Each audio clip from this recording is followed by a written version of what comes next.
सुनो, इतने दिनों बाद ना कॉलेज के दोस्तों ने प्लान किया है मिलने का, तो हम सब सोच रहे हैं मनाली चले जाएं।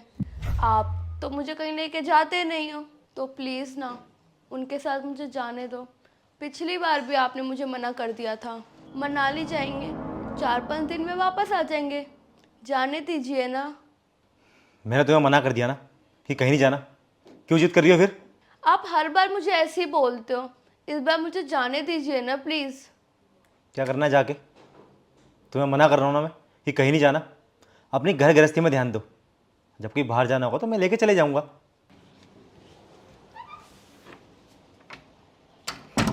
हाँ भाई, लेट क्यों आए? इससे बढ़िया आता ही मत। तेरा मन है काम करने का कि नहीं? वो साहब थोड़ा काम में व्यस्त थे, इस वजह से लेट हो गए। क्या हो गया? यहाँ काम पे मन नहीं लग रहा क्या? या फिर यहाँ का काम काम नहीं है? कहीं और काम ढूंढ लिया है तो बता दे, वहीं चले जा काम करने। हम किसी और को रख लेंगे। नहीं साहब, ऐसी कोई बात नहीं है। वो क्या है ना, हमारी पत्नी को मायके जाना था क्योंकि उसकी सहेलियाँ आ रही है, तो उनका कोई प्लान है घूमने जाने का, तो इस वजह से हम उसको स्टैंड पर छोड़ने गए थे, जिस वजह से लेट हो गया। तूने अपनी बीवी को ऐसे ही भेज दिया घूमने?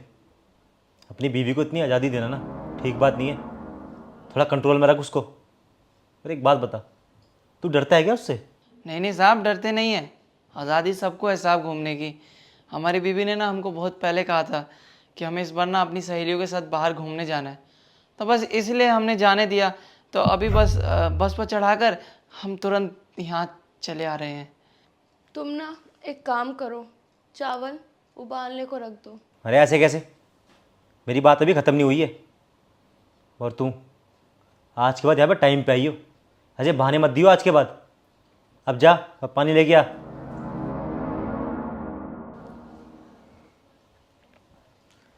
पता नहीं कैसे कैसे लोग हैं, अपनी बीवी को आज़ादी दे देते हैं। और तुम मुझसे कोई उम्मीद ला के मत बैठना कि मैं तुम्हें कहीं बाहर लेके जाऊंगा। मैं कहाँ कुछ बोल रही हूँ, अभी तक तो आपकी चलती आई है, तो मैं कैसे कुछ बोल सकती हूँ। और आगे भी आप ही की चलेगी। मैं नहीं जा रही, मैं उनको फ़ोन करके मना कर दूँगी।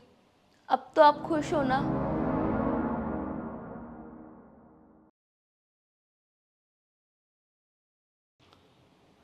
साहब, ये लीजिए पानी।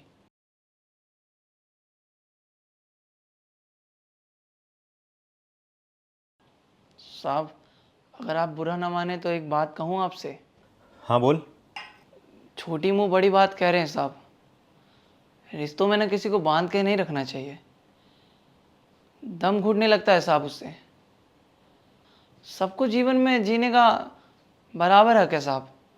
अपने मन से घूमने का, अपने मन से खाने का, पहनने का, सबको अपने जीवन में ये सब हक है, क्योंकि जीवन एक बार मिलता है। और अगर अपने आप के शौक ही नहीं पूरे करेंगे तो बाद में तो मरना ही ना साहब।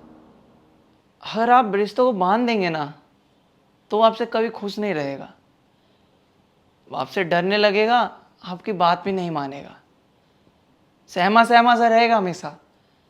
इसलिए रिश्तों को बांधिए मत, उसको आज़ाद पंछी की तरह छोड़ दीजिए, क्योंकि जीने का हक सबको है। सब रिश्तों में डर नहीं होना चाहिए, होना चाहिए तो सिर्फ प्यार। और एक बात बोलूं आपसे, माता पिता का जो रिश्ता होता है ना, वो रिश्ता नहीं होता है, क्योंकि वो भगवान जैसे होते हैं। और भगवान से ना रिश्ता नहीं निभाया जाता है, भगवान की पूजा की जाती है। और बहन भाई का रिश्ता वो तो जन्मजात से ही होता है। और जो दोस्ती यारी का रिश्ता होता है ना, ऐसा मानिए बस मतलब के लिए होता है। और हमारा और आपका रिश्ता है ना, जो वो काम करने के बाद सिर्फ पैसों तक सीमित है।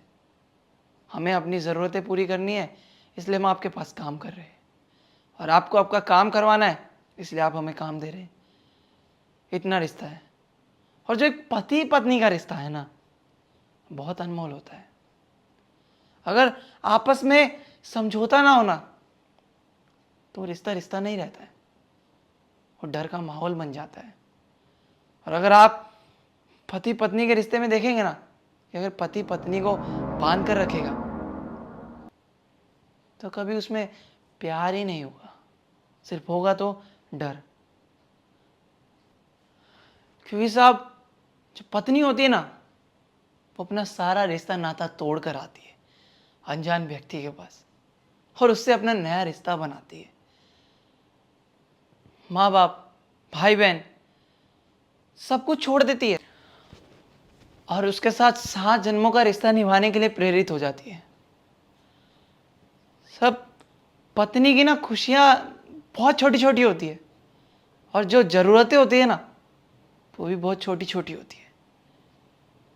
बस फ़र्क इतना होता है कि समझ नहीं पाते हैं, और अगर समझ नहीं पाते तो रिश्ता चल नहीं पाता है, और रिश्ता चल नहीं पाता है तो आपस में तकरार हो जाती है, जिस कारण रिश्ता धीरे धीरे ख़त्म होने लगता है।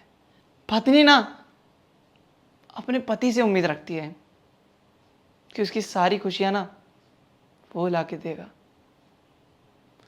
लेकिन साहब आप तो उस रिश्ते को बांधने की कोशिश कर रहे हैं, ना उनको अपनी मर्जी का कुछ करने दे रहे हैं और ना ही कहीं जाने दे रहे हैं। ऐसे में वो सारी उम्मीदें खो जाती है अपनी, कुछ अपेक्षा नहीं रखती अपने पति से। सब बुरा मत मानिए, आपको बुरा लग रहा होगा, लेकिन साहब यही सच है। आप ये सब करके ना अपने रिश्ते को मजबूत नहीं, कमज़ोर कर रहे हैं, कमज़ोर साहब। लेकिन हम देख रहे हैं मेम साहब के साथ जो हो रहा है ना, वो बिल्कुल ठीक नहीं हो रहा है। अगर आप ऐसा करते रहेंगे ना तो रिश्ता नहीं चलेगा साहब।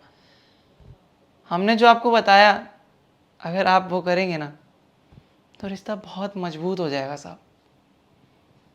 दोनों में तकरार ख़त्म हो जाएगी, क्योंकि साहब पत्नी के लिए तो सिर्फ पति है जो कुछ है, आगे पीछे तो कोई नहीं है ना। आपको ही समझना पड़ेगा।